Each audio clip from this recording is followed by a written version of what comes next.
1,00,000 మంది శివభక్తులతో కలిసి మహారుద్రాక్ష పూజలో పాల్గొనండి. వెంటనే కాల్ చేసి మీ పేరును నమోదు చేసుకోండి. నమస్తే రమగారు. నమస్తే జయ. ఏదైనా మంచి స్టోరీ రమగారు. అదేదో దేశానికి అదేదో దేశానికి ఏదో దేశం పేరు గుర్తులేదు. ఒక రాజుగారికి ఒక కూతురు ఉంది. ఓకే. అదేదో రాజా రాజు పేరు ఉందా? రాజుకు పేరు లేదు, రాజుగారే. రాజుగారి పేరు ఎందుకు? అంతే అంతే. రాజుగారి పేరు అక్కర్లేదు, దేశానికి పేరు కావాలి. అది గుర్తులేదు నాకు. ఓకే. ఎక్కువ కథలు చదివితే ఇదో ప్రాబ్లం చేయ. అవును కథ పేర్లు గుర్తుంటల్లా. సరే, ఆ రాజ్యానికి ఓ రాజుగారు, ఆయనకో కూతురు. అయితే ఏమైందట, ఒకరోజు రాజు కూతురు ఇద్దరు ఒక రోడ్డు మీద నడిచి వెళ్తున్నారు. ఆ ఊళ్ళో అలా వెళ్ళేవాళ్ళు. రాజుగారు రోడ్డు మీద ఎందుకు నడిచి వెళ్తాడు అని డౌట్ వస్తుంది మనకి. అక్కడ అలా ఉండేది కాదు. ఆయన వ్యాఖ్యాళికి కూతురుతో కలిసి వాకింగ్కి వెళ్ళాడు. ఓకే. కూతురు వెళ్తుంటే ఏమైందట, ఒక ముసలి మామ ఒక ఆవిడ చేతిలో ఒక పాముని పట్టుకుని ఆడుతూ ఉందట. పాముని ముద్దు పెట్టుకుందట. పాము బుస కొట్టింది, అదేదో చేస్తుంటే ఆవిడ ఏం చేస్తుంది, చేతికి చుట్టుకుని ఉన్న పాముతోటి మాట్లాడుతూ పాముని ముద్దు పెట్టుకుంటే పిల్ల యాకి యాకి చీచి, పాములు ఎవరైనా ముద్దు పెట్టుకుంటారు, ఎంత రోతగా ఉందో అది అన్నది. అనేసరికల్లా ఆ ముసలావిడ తలకాయ తిప్పి చూసింది. ఏమిటి అంత రోతగా ఉందా పాము? పాము రోతగా ఉందా?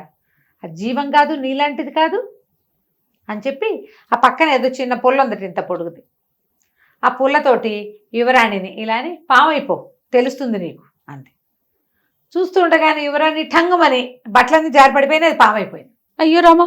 రాజుగారు లబో దిబో అన్నాడు. ఇదేమిటి ఇలా చేసావు అంటే, అలా అసహించుకోవచ్చా ఏ జీవినైనా?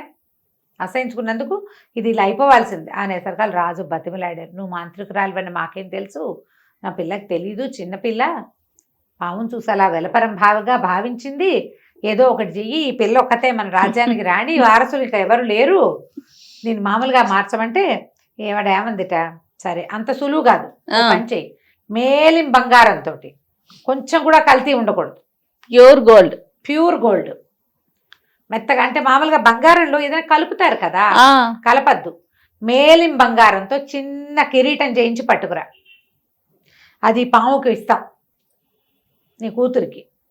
ఆ కిరీటం ఏనాడు కరిగిపోతుందో ఆ రోజు నీ పిల్ల మనిషిగా మారుతుంది. ప్యూర్ గోల్డ్ అయితే కరుగుతుంది, అందులో ఏమైనా కలిపితే కరెక్ట్ తొందరగా.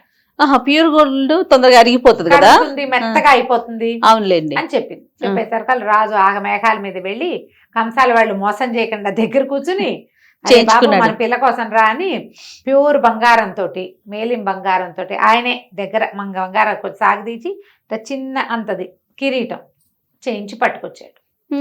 వీళ్ళు చూస్తూ ఉండగానే ఈ పాము పిల్ల, ఈ పిల్ల పాముగా మారిపోయిందిగా రాకుమారి, అది ఒక గోతులో ఒక్కొక్క సందులోకి వెళ్ళిపోయింది. ఈ మా ముసలి మామ ఏం చేసింది,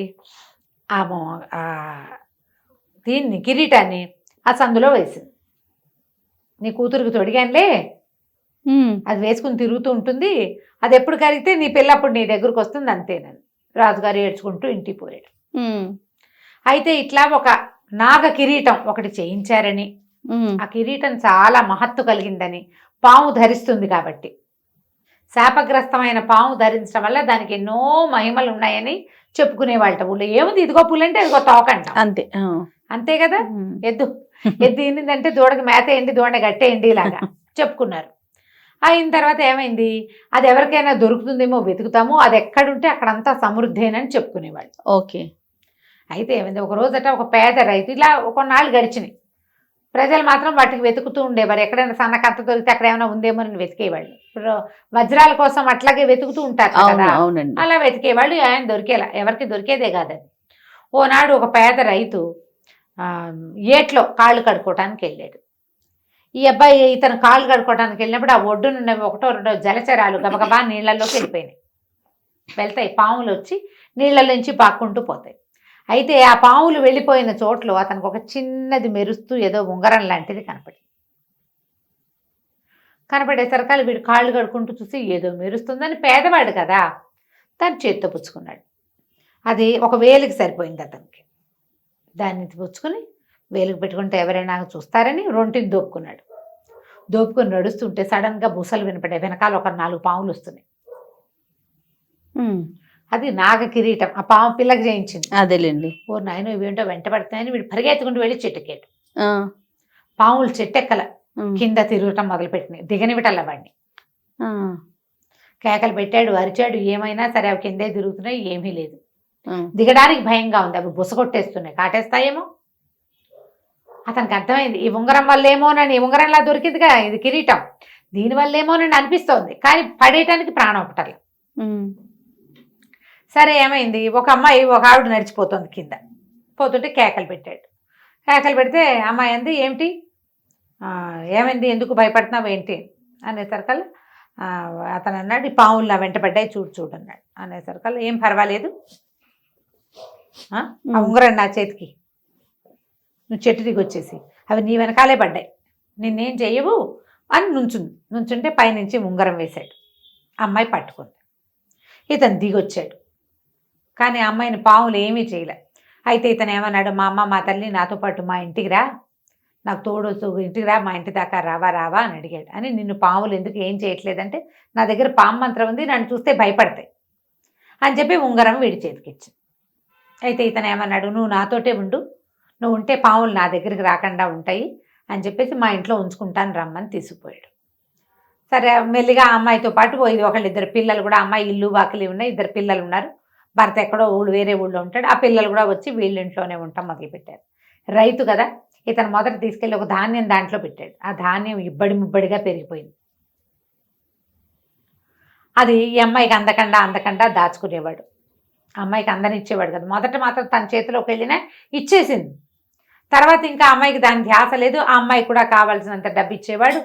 ఎక్కడ గోధుమల్లో పెడితే గోధుమలు పెరిగిపోయేవి, వడ్లలో పెడితే వడ్లు పెరిగిపోయేవి, డబల్ అయిపోయేవి. 4 బస్తాలు అనుకున్న చోట 8 బస్తాలు వచ్చేసేవి.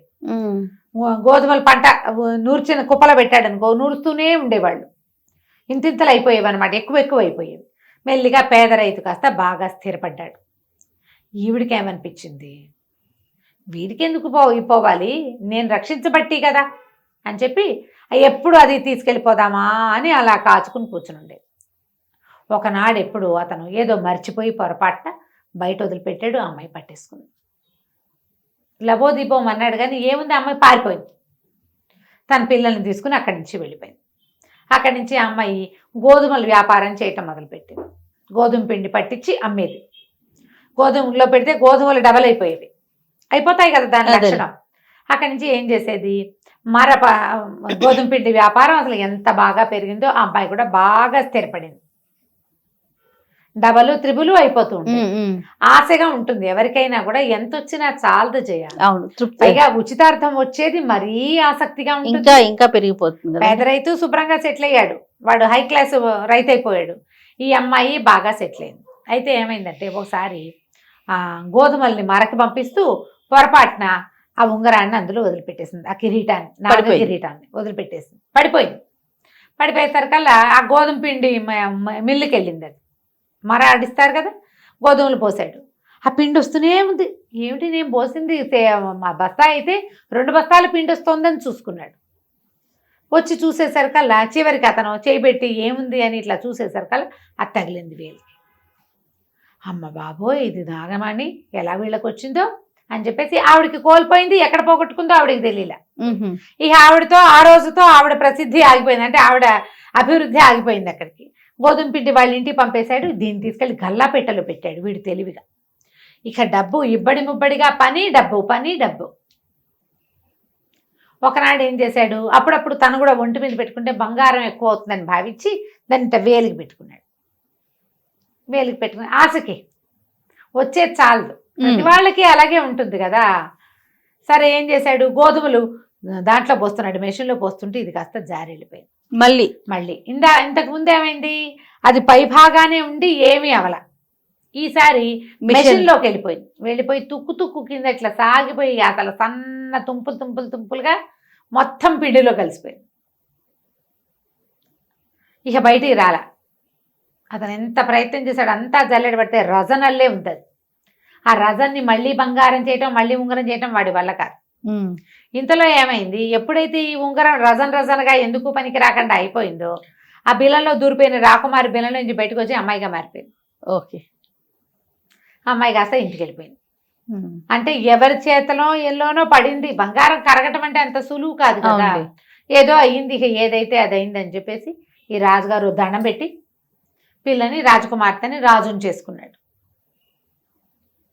ఆ తర్వాత ఎవరైనా పాములాడించే వాళ్ళు కనపడితే వాళ్ళని ఏమీ అనకూడదని, పావుల్ని ఏమీ అనకూడదని ఆ ఊళ్ళో శాసనం చేయించారు. ఏ సర్పం కనపడినా దాన్ని కొట్టద్దని, పాము కొట్టకూడదు, ఒకవేళ కొట్టినా తప్పకుండా దహనం చేయాలని, ఎవరి దగ్గర పాములు ఉంటే వాళ్ళని ఏమి అనకూడదని ఓ శాసనం చేయించి ఈ అమ్మాయి రాణి అయిపోయింది. నాగ కిరీటం కథ బాగుందండి. ఇంట్రెస్టింగ్ గా ఉంది. నమస్తే. నమస్తే.